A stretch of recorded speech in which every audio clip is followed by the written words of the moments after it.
In the shadows of Spain's golden crown lies a secret so vile, so grotesque, it was buried beneath centuries of silence.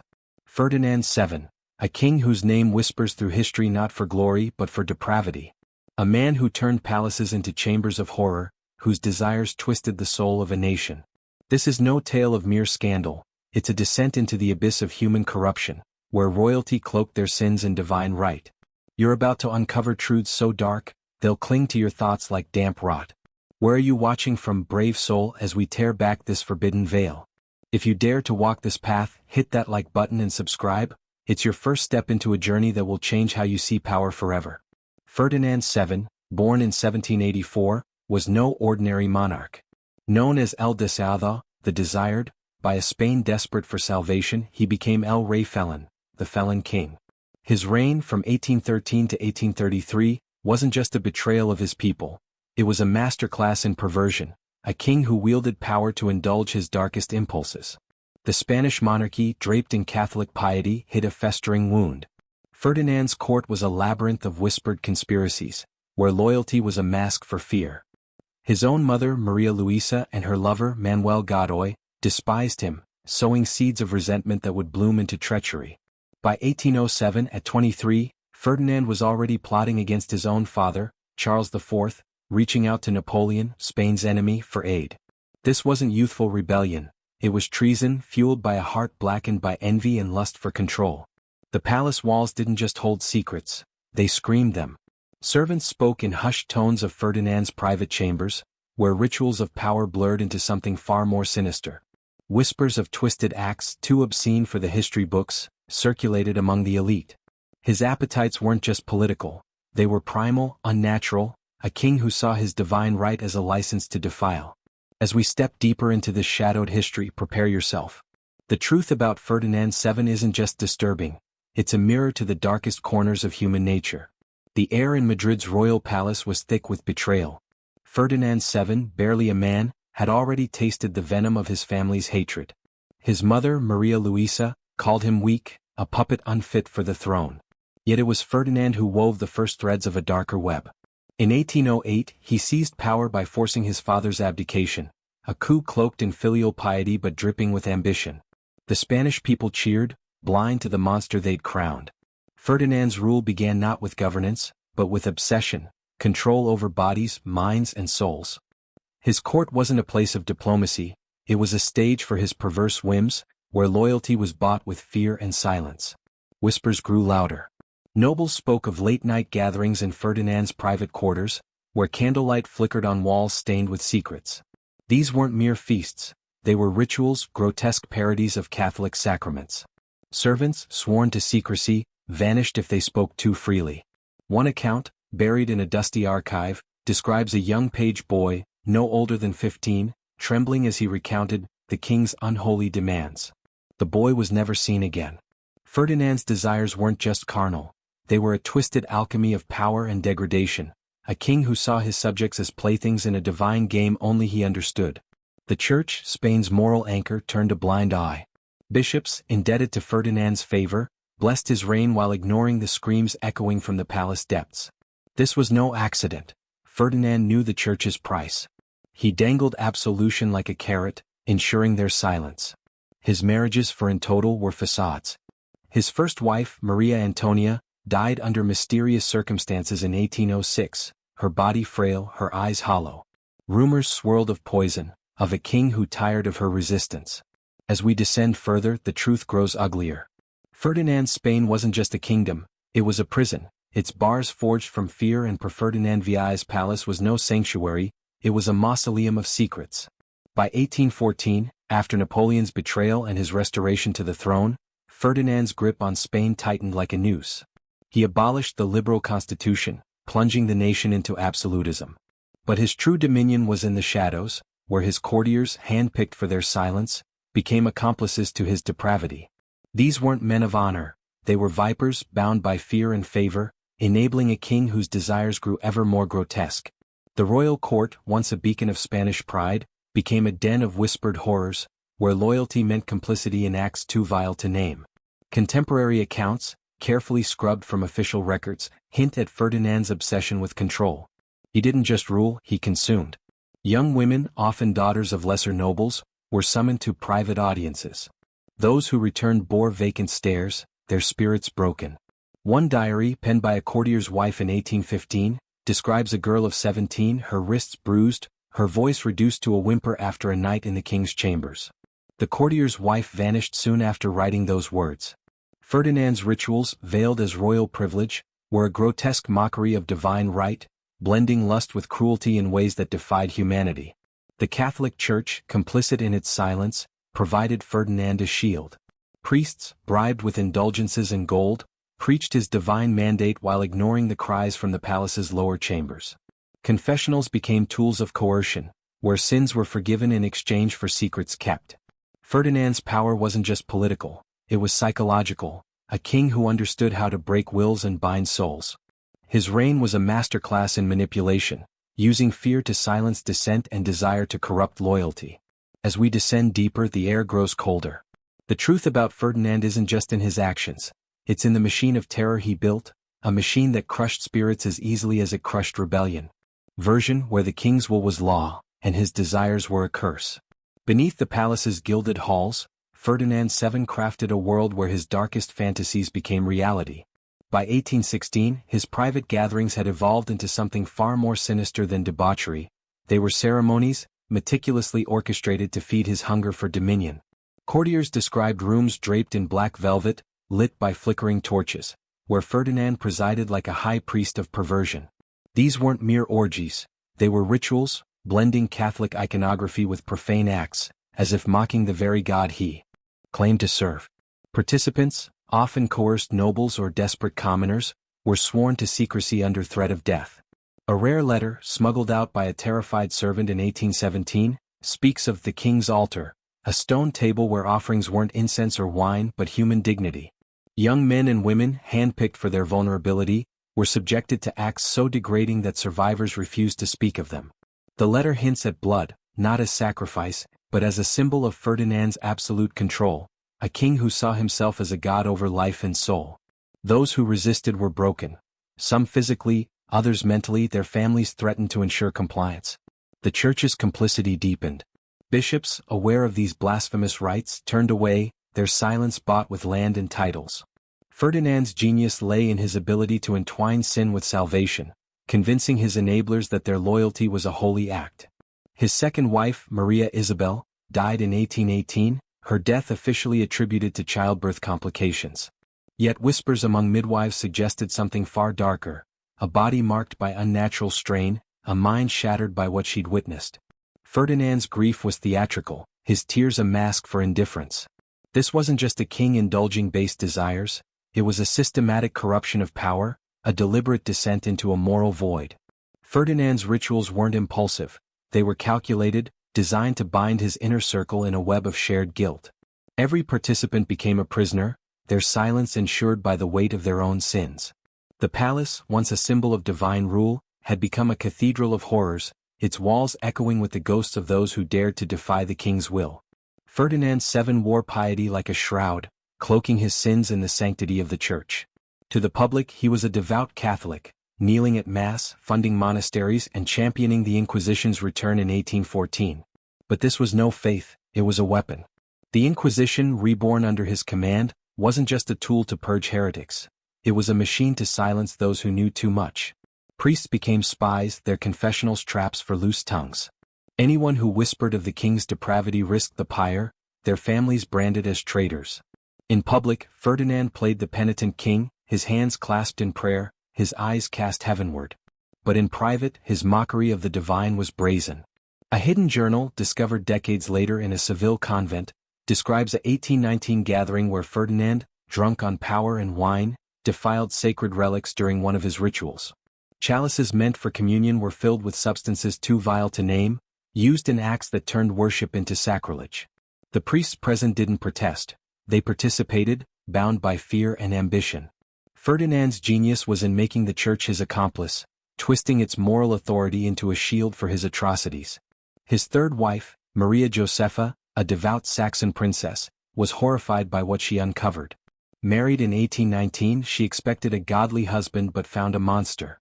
Her letters to her family, intercepted and destroyed, hinted at unholy nights she was forced to endure. Her death in 1829, officially from illness, bore the same shadow as her predecessors: pallor, exhaustion, and a terror that lingered in her eyes. Ferdinand's marriages were not unions but sentences, each wife a pawn in his game of control. The people of Spain, starved and oppressed, clung to the illusion of a righteous king. Ferdinand's public piety was a masterstroke, a facade that kept the masses docile while he indulged in horrors behind closed doors. His reign exposed a truth as old as power itself: the divine right of kings was a lie, a mask worn by men who saw themselves as gods. The deeper we go, the clearer it becomes. Ferdinand's faith was a perversion, his throne an altar to his own depravity. Ferdinand VII didn't just rule Spain, he broke it. His reign wasn't merely tyrannical, it was a psychological assault, designed to crush the will of anyone who dared to dream of freedom. By the 1820s, Spain was a land of ghosts, its people haunted by hunger, fear, and the king's unrelenting cruelty. Ferdinand's secret police, an extension of the Inquisition, prowled the streets, snatching those who spoke against him.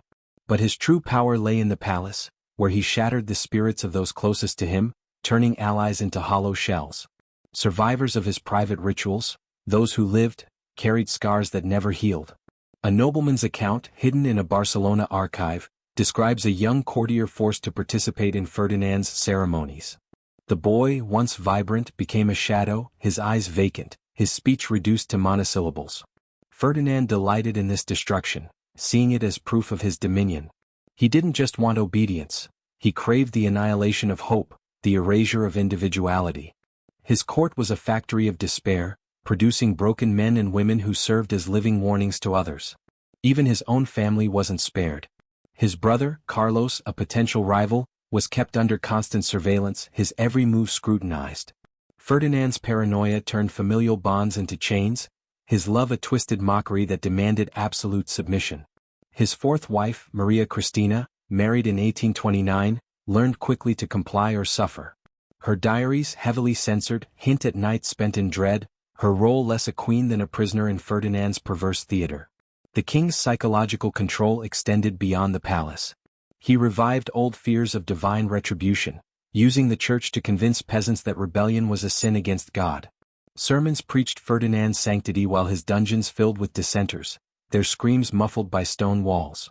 This was no accident, it was a system, a machine of terror that fed on broken spirits. As we plunge deeper into this abyss, the truth grows heavier.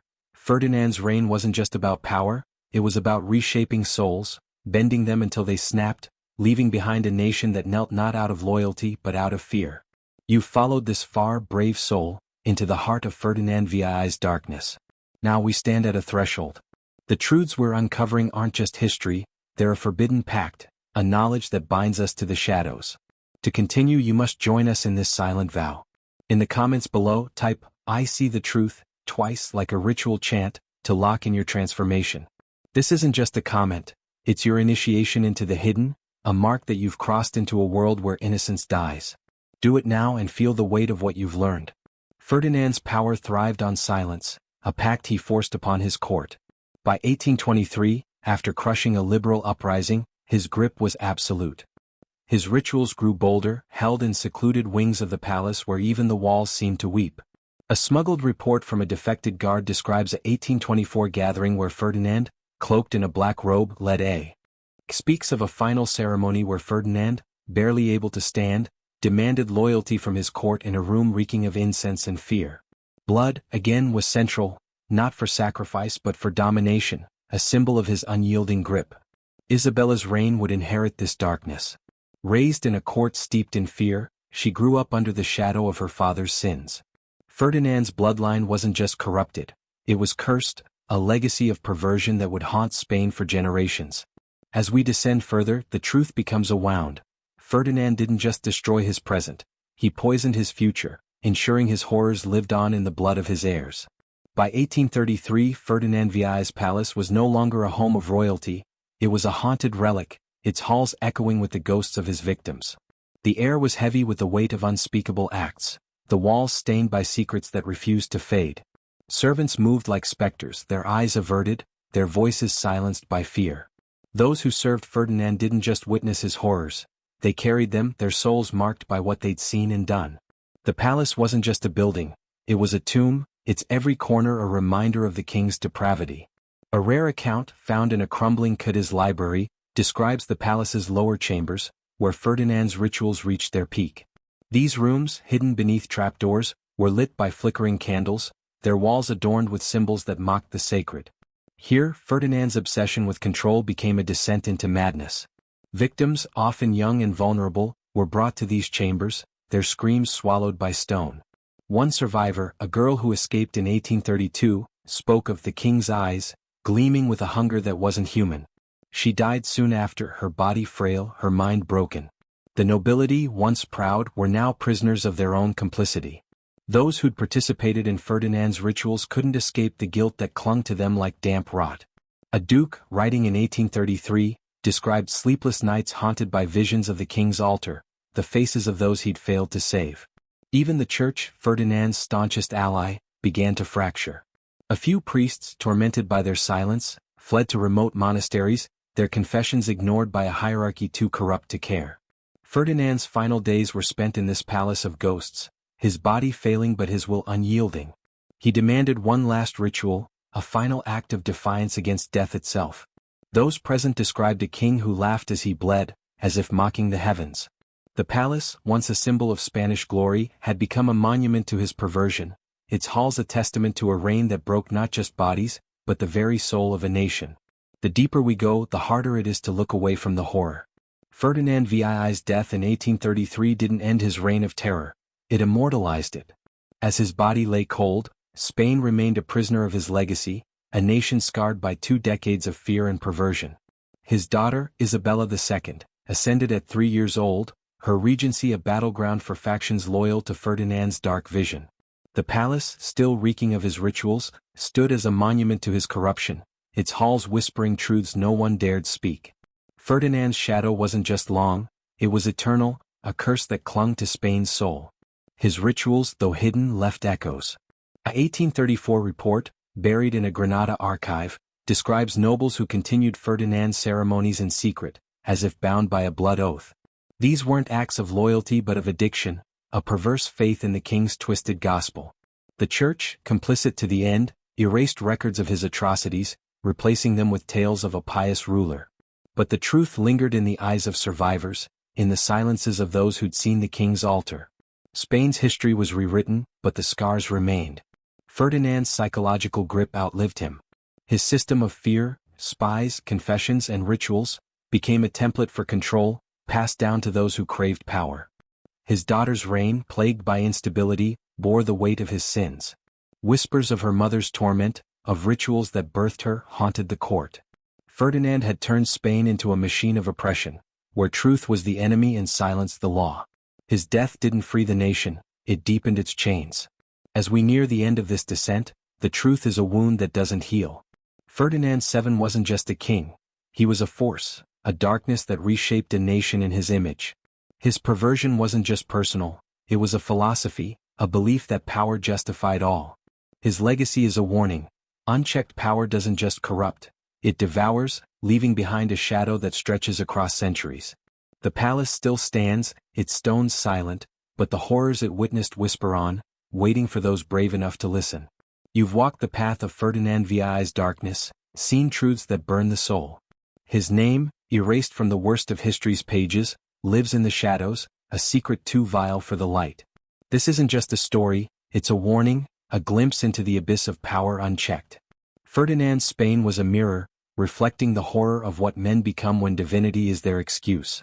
His rituals, his lies, his broken victims, they haunt us still, whispering from the past. Power corrupts but absolute power defile. You're changed now, marked by this knowledge. Don't let it die here. Subscribe to History in Silence, comment, The Shadows Speak, to join the initiated, and share this truth with those brave enough to hear it. Pass the forbidden knowledge, but beware, it comes at a cost. Ferdinand's legacy is a scar on humanity. His daughter, Isabella II, ruled a fractured Spain, her reign tainted by the sins of her father. The palace, cleansed of his relics, couldn't erase the screams etched into its stones. Historians, bribed or afraid, softened his story, painting him as a flawed but pious king. Yet fragments remain, letters, diaries, whispers, that tell of a monster who turned a kingdom into his personal hell. His rituals, blending faith and perversion, weren't just acts of lust. They were a philosophy, a belief that power justified all. The Church, his silent partner, carries the stain of his reign. Its complicity, trading salvation for gold, reveals a truth as old as time. Institutions bend to power, no matter the cost. Ferdinand's Spain was a warning, a lesson in how fear and silence can choke a nation. His death in 1833 didn't end the horror. It birthed a legacy that lingers in every corrupt throne, every silenced truth. As you leave this tale, the shadows cling. You've seen what power can do when it knows no bounds. Ferdinand VII wasn't just a king. He was a force, a darkness that reshaped a nation and left it bleeding. The truth is yours now, a burden and a gift. Carry it carefully, for once you know the forbidden, there's no turning back. The shadows speak. Will you answer?